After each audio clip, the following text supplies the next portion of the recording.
فين الحكمة لما تكون جزمة قديمة في رجل العم سام وتقول له أرجوك الحقني وتنسى ربك؟ فين الحكمة من كده؟ مش ليه كده ممكن يكون من الحكمة عشان أقول لك قال الله جل في علاه عن بعض الأعراب اللي تخلفوا عن أوامر الله وظنوا أنهم كده هيكونوا تمام.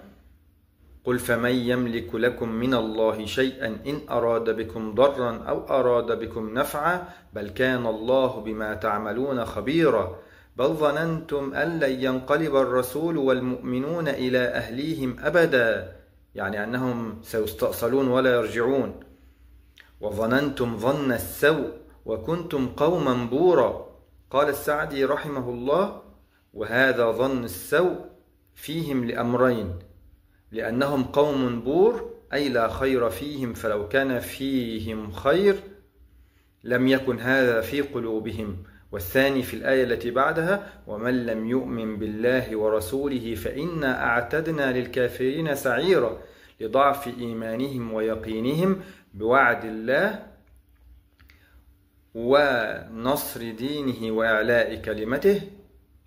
قال الله تعالى ختاما: ولله ملك السماوات والأرض يغفر لمن يشاء ويعذب من يشاء وكان الله غفورا رحيما.